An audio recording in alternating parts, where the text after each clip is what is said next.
Sudah? Sudah. Oke, handphonenya sudah nyala ya. Terima kasih. Bismillahirrahmanirrahim. Kita mulai. Kita akan hitung mundur dari 5 dan akan diserahkan kepada Mas Menteri. 5, 4, 3, 2, 1. Silakan Mas Menteri. Halo, saya sangat beruntung. Saya digabung dengan 2 guru, Ibu Maria sama Ibu Santi, yang telah menulis surat kepada saya. Surat-surat yang sangat menyentuh dan juga sangat menginspirasi bagi kami dan bagi saya juga sebagai Menteri. Apa kabar Ibu Santi, Ibu Maria? Alhamdulillah, baik Bapak. Sehat semua? Sehat. Sehat, baik. Gimana? Bisa ceritakan sedikit mengenai tantangan-tantangan yang dihadapi, curhat-curhat. Saya dulu ya. Bagaimana pada saat kondisi krisis COVID ini? Silakan Bu Santi. Oke. Terima kasih sebelumnya Mas Nadiem. Sangat-sangat tidak terduga kita harus sekolah dari rumah, tapi dengan kebijakan-kebijakan yang diambil pemerintah itu sedikit memudahkan. Cuman memang kenyataannya di lapangan tidak semua baik orang tua atau guru itu melek teknologi. Jadi awal-awal itu terasa berat. Banyak orang tua yang baru berapa hari sudah nyerah. Ternyata jadi guru itu susah. Iya. Iya, terus Pertama ada kalinya ya, banyak orang tua baru tahu jadi guru itu sebenarnya sulit sekali. Terus biaya untuk beli paket data itu buat masyarakat kita masih terlalu tinggi karena mereka harus mendownload video, mengirim file. Tapi ya gitu, kita sebagai guru harus pintar-pintar mensiasati, meskipun sampai sekarang masih banyak banget guru-guru itu yang Merdeka Belajar online-nya itu hanya sekedar ngirim file atau foto dari buku, dikirimnya lewat WA.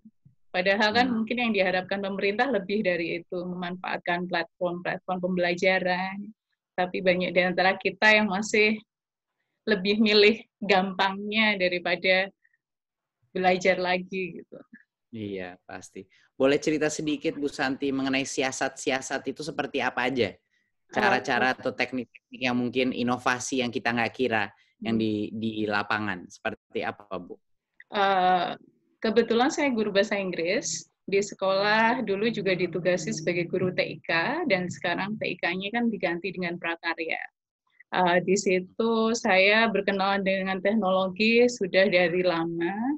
Dari mungkin Kuiper belum begitu dikenal, saya sudah mencoba belajar.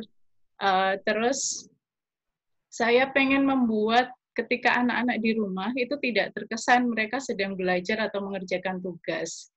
Jadi pilihan seperti yang saat ini lagi booming kayak Kahoot, itu ketika itu selesai anak-anak lebih meminta lagi dan lagi gitu.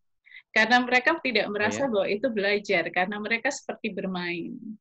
Ketika mereka bosan berada di rumah, saya belajar bagaimana mengolah Google Earth bisa menjadi pembelajaran yang menarik. Ternyata di dalam Google Earth juga banyak game-game yang meminta pemakai, user, untuk bisa traveling dari one place to another place. Itu juga membuat siswa juga merasa sangat senang, meskipun mereka di rumah, tapi mereka bisa explore many place. Iya, menarik ya. Iya. Banyak sekali yang saya lihat lebih kadang-kadang lebih sulit beradaptasi kepada teknologi itu biasanya orang dewasa ya, tapi murid-murid kita dan anak-anak kita secara natural mereka itu beradaptasi terhadap teknologi, dan banyak saya dengar juga di lapangan banyak mereka yang juga mengajarkan orang tuanya dan guru-gurunya bagaimana cara menggunakan berbagai macam teknologi. Mungkin saya ingin tanyakan sama Ibu Maria sekarang di NTT, Bu. Apa kabar Bu dari NTT? Kabar baik, Mas Menteri. Baik, Bu. Pasti kondisinya di bagian timur Indonesia sangat berbeda ya, Bu? Dari Jawa dan Jakarta lain. Bisa cerita sedikit, Bu, mengenai bagaimana pengalaman COVID di sana? Betul sekali, Mas. Ini saya cerita sedikit ya, pengalaman saya. Saya ini mengajarnya di daerah pedalaman. Di daerah itu memang jaringannya itu memang susah, Mas. Itu jaringannya itu macam misalnya tugas yang online. Anak-anak tuh selalu cari tempat di ketinggian, naik di gunung untuk cari jaringan gitu. Jadi macam misalnya mau pembelajaran online untuk anak-anak itu susah sekali. Terakhir saya ambil keputusan bagaimana supaya saya bisa harus kunjung anak-anak itu di rumah. Kebetulan di rumah anak-anak itu juga kebanyakan orang tua itu pekerjaannya itu petani. Jadi kalau saya kadang ke sana, sampai di sana, anak-anak itu sudah dengan orang tua ke kebun. Gitu. Karena mungkin takut corona, sehingga sudah lari ke kebun. Tapi saya berusaha untuk buatkan jadwal bagaimana supaya bisa bertemu dengan anak-anak itu. Jadi saya siapkan waktu. Misalnya hari pertama itu saya siapkan, dalam waktu hari pertama saya siapkan 5 anak yang saya harus kunjung. Supaya berikan tugas untuk mereka. Begitu. Itu mereka jauh-jauh, Bu, rumahnya? Iya, agak jauh-jauh juga. Aduh, iya. Nggak capek, Bu? Nggak letih? Saya sendiri bawa motor, Mas. Bawa motor sendiri? Disetirin ya. apa Ibu naik motor sendiri? Saya sendiri yang naik motor, saya sendiri yang setir. Luar biasa, luar biasa. Jadi gimana pada saat Ibu datang ke rumah mereka, kaget nggak orang tuanya atau muridnya? Muridnya kaget. Mungkin karena mereka senang karena lihat saya datang. Itu mereka sepertinya macam rindu sekali untuk mau masuk sekolah. Iya, ya. Saya bilang ini kita tidak bisa sekolah dulu karena masih ada corona. Begini tidak bisa kita masuk. Jadi ini ibu datang, ibu hanya kasih tugas saja untuk kamu. Begitu. Itu luar biasa karena salah satu hal yang bukan hanya guru dan orang tua yang mungkin berubah pandangannya mengenai sesama ya, bahwa guru ini sekarang baru sadar betapa pentingnya orang tua dalam pembelajaran dan para orang tua begitu baru sadar betapa sulitnya menjadi guru. Iya kan, di rumah. Ya. Tapi juga murid pertama kalinya saya melihat murid-murid ini semuanya pada kangen sekolah. Yang biasanya mereka selalu nggak kepengen bolos atau apa, sekarang terlihat sebenarnya sekolah itu lebih daripada bukan hanya tempat untuk belajar dan mendapat angka yang baik. Tapi itu adalah teman-teman mereka di situ. Guru-guru, mereka kangen dengan guru-guru mereka. Jadi ini merupakan suatu saat pembelajaran ya bagi kita semua. Kalau boleh saya tanya, mungkin saya balik ke Bu Santi. Bu Santi, kira-kira apa sih yang akan berubah setelah COVID-19 ini sudah berlalu? Yang mungkin yang tidak akan kembali seperti sebelumnya menurut Bu Santi? Ini saya ada beberapa poin. Kalau dari pihak guru sendiri, pasti banyak banget guru yang akan lebih melek teknologi. Mereka akan lebih tersadarkan bahwa nggak ada lagi kata-kata iya kayak Bu Maria gitu. Ada beberapa part of Indonesia yang memang kita kesulitan untuk bisa memeratakan pendidikan. Tapi tidak dinyana banyak banget guru yang sebenarnya sudah punya fasilitas smartphone, bisa memanfaatkan WA, Facebook, dan lain sebagainya. Seharusnya mereka dare themselves gitu untuk bisa googling, bisa searching materi pembelajaran apa yang menarik, tidak lagi terbatas hanya pada buku textbook yang mereka dapat dari pemerintah. Itu kalau dari sisi guru, tapi kalau dari sisi siswa, ada hal yang mereka akhirnya tersadari bahwa seharian, bahkan ini sudah terhitung hampir 2 bulan,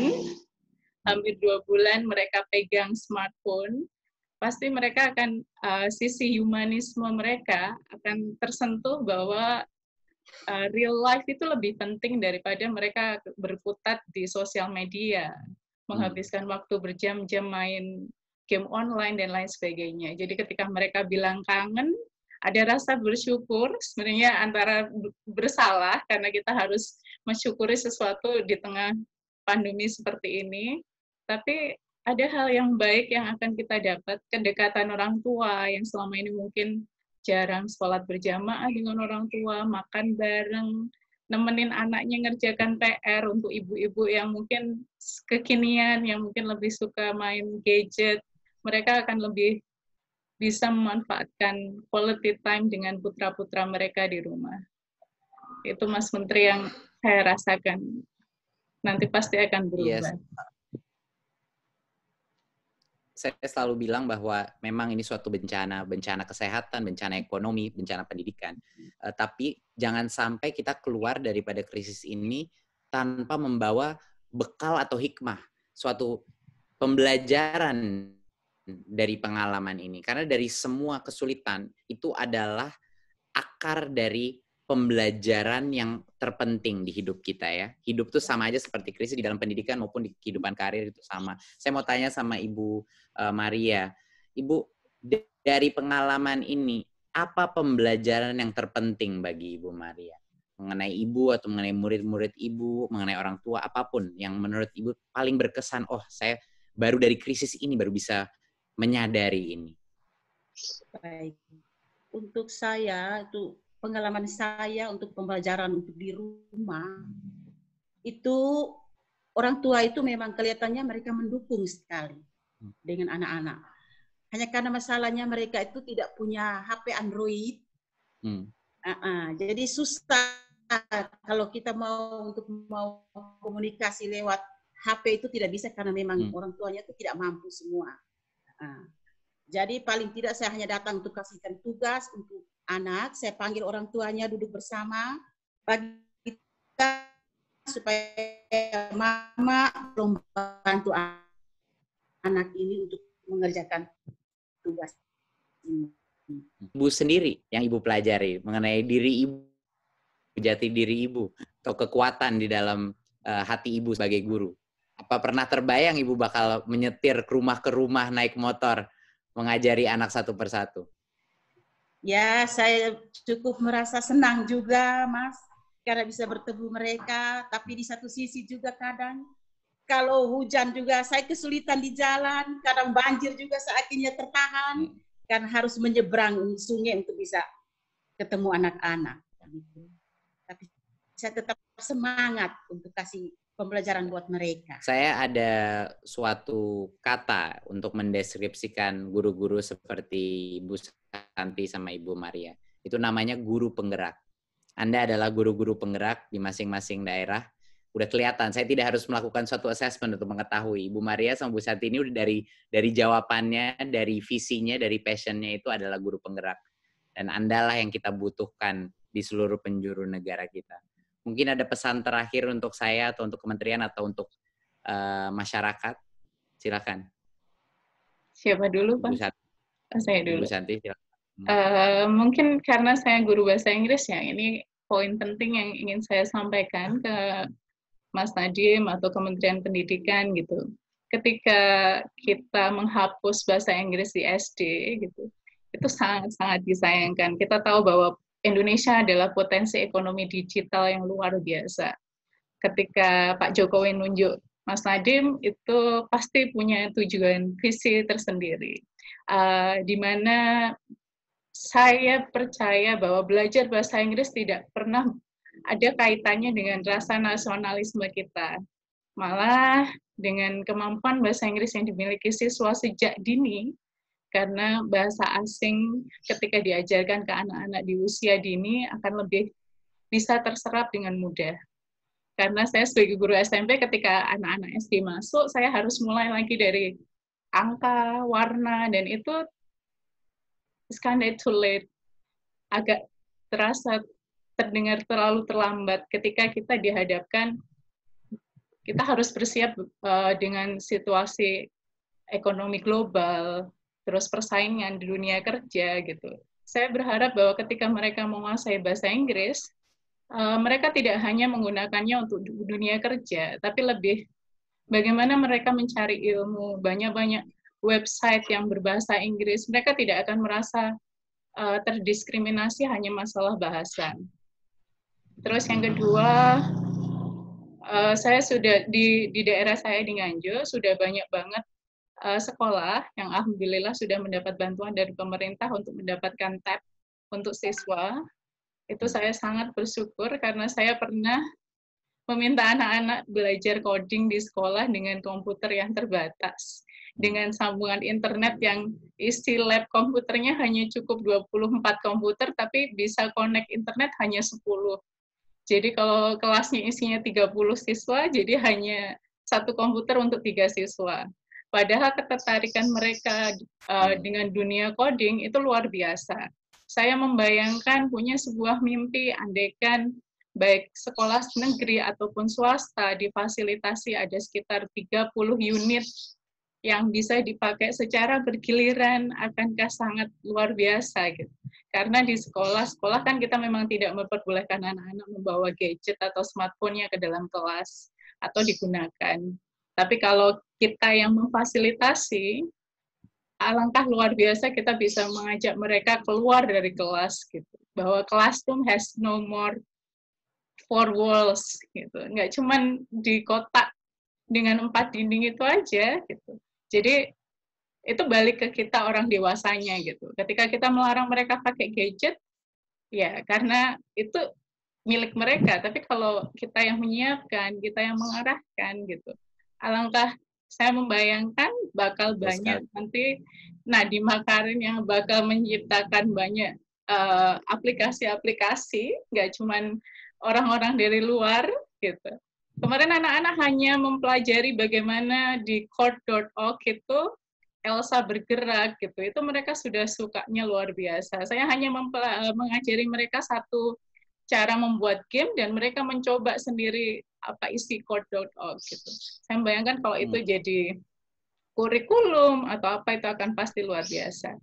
Terus yang ketiga, Mas Nadiem, berhubungan tentang kualitas guru kita. Jadi kita punya mimpi, mungkin saya dan Mas Nadiem punya mimpi yang sama. Kita pengen membawa Indonesia punya potensi ekonomi digital yang luar biasa, tapi berbanding terbalik dengan kualitas guru kita. Banyak dari guru-guru kita yang masih butuh banyak pelatihan, kesempatan untuk bisa mengenyam pendidikan yang mungkin lebih tinggi ketika para dosen diwajibkan untuk bisa S2, S3. Kenapa tidak dengan guru SD, guru SMP, dan SMA yang juga punya kesempatan sama? Karena anak-anak zaman sekarang cara berpikir kritisnya harus juga diimbangi dengan pengetahuan gurunya yang juga harus memadai. Terus tentang mungkin online ini membuat mereka jadi beberapa guru honorer dan lain sebagainya kesulitan karena mereka harus beli paket data, harus menyediakan yang mungkin sebelumnya tidak ada, sedangkan mungkin pendapatannya yang rendah, mungkin kita harus juga berjuang untuk bisa membuat profesi guru bisa sejajar dengan profesi seperti dokter, pengacara, jaksa, yang sudah tidak dipungkir lagi untuk secara finansial pendapatannya sudah diakui gitu. Kita belajar dari negara-negara lain dengan sertifikasi guru di Finlandia dan di Amerika ataupun Prancis, guru yang sudah punya sertifikasi itu gajinya mungkin bahkan lebih besar daripada dokter dan lain sebagainya gitu. Jadi Mas Menteri saya harap mau memperjuangkan itu. Semoga tidak hanya kita membuat anak-anak yang siap untuk menyongsong globalisasi eranya, tapi kita juga menyiapkan para guru. Kalau saya mengistilahkan diri saya adalah I'm a dream seller. Saya penjual mimpi. Guru-guru itu penjual mimpi. Anak-anak harus membayar saya dengan 3 hal. Kedisiplinan, tanggung jawab, dan kerja keras. Jadi mereka nanti nggak perlu bilang ke kita makasih ataupun dengan uang ataupun dengan yang lain. Tapi kita itu menawarkan mereka mau jadi apa. Jadi bagaimana kita menghormati guru, bagaimana kita bisa membawa kurikulum ini ketika Mas Nadiem memutuskan untuk meniadakan ujian nasional itu luar biasa. Kayaknya kita menunggu itu bertahun-tahun lamanya, akhirnya you make it. Terus kemarin nyoba ngerjakan AKM, that's what I want gitu. Itu yang saya inginkan. AKM itu ya itu yang namanya soal HOTS. Meskipun hanya menghitung diskon yang kita lihat biasanya di mall-mall 50 plus 20%. Mungkin sederhana, tapi tidak semua anak mungkin bisa menyelesaikan penghitungan sederhana hanya beli baju dengan diskon tertentu. Tapi that's what we need, itu yang kita butuhkan. Jadi kualitas guru tadi, terus bahasa Inggris, please dimunculkan lagi, mumpung kita sedang berada di rumah, kita punya banyak waktu, kita bisa bikin kurikulum yang mungkin akan berkesinambungan dan lebih baik lagi, bukan terus ganti menteri, ganti kebijakan. Akan sangat disayangkan kami yang di lapangan ini yang akan ini ya, yang merasakan. Terus Mas Nadiem, kemarin saya dengar tidak suka main sosmed. Ya, saya harap udah lama sih main sosmed. Kita butuh hotline, Mas. Jadi pasti banyak guru-guru yang pengen curhat, banyak yang iri pada saya dan Bu Maria bisa ngobrol langsung dengan Mas Nadiem. Alangkah jangan khawatir. Semua curhatan itu kok disalurkan ke saya, Bu. Lewat dan terima kasih. Saya dengar semua curhatannya. Iya, bukan karena saya tidak punya yang personal, tapi semuanya masuk ke saya. Lewat mana? Bisa di Instagram. Terima kasih Bu Santi untuk komen yang luar biasa. Kenapa? Pak, semuanya tersalur ke saya, cuman gitu, terstruktur. Iya. Ada tim saya yang semuanya mengatur. Jangan khawatir. Terima kasih untuk visinya yang luar biasa. Saya akan usahakan sebaik mungkin untuk menjadikan visi itu suatu realita, walaupun 5 tahun ini hanya waktu yang sangat pendek. Saya balik ke Ibu Maria. Ada pesan terakhir Bu Maria kepada saya atau kepada masyarakat? Baik, saya hanya pesan untuk Mas Nadiem. Saya ini mengajar guru kelas 3 SD.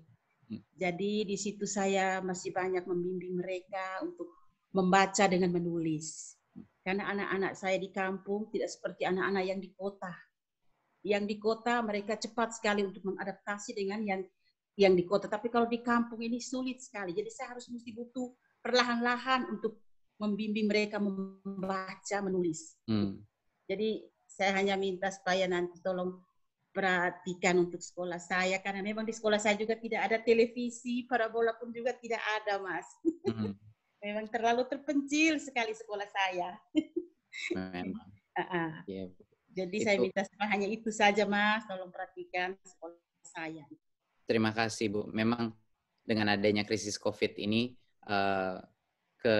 kesenjangan antara daerah dan kota-kota dan kesenjangan sosioekonomi itu malah lebih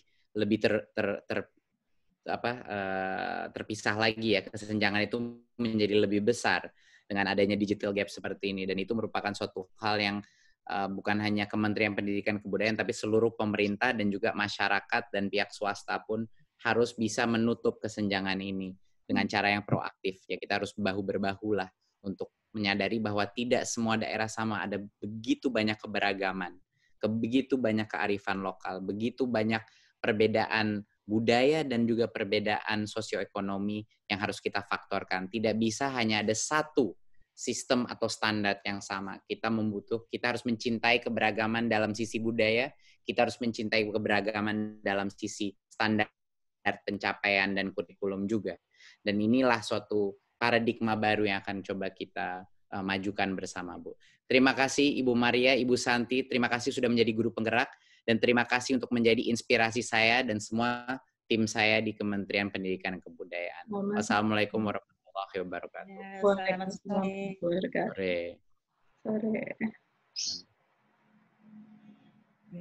Oke, terima kasih. Sebentar, kita cut dulu. Kita akan cek dulu record. Mungkin kita butuh waktu 2-3 menit. Kalau udah aman, kita akan rilis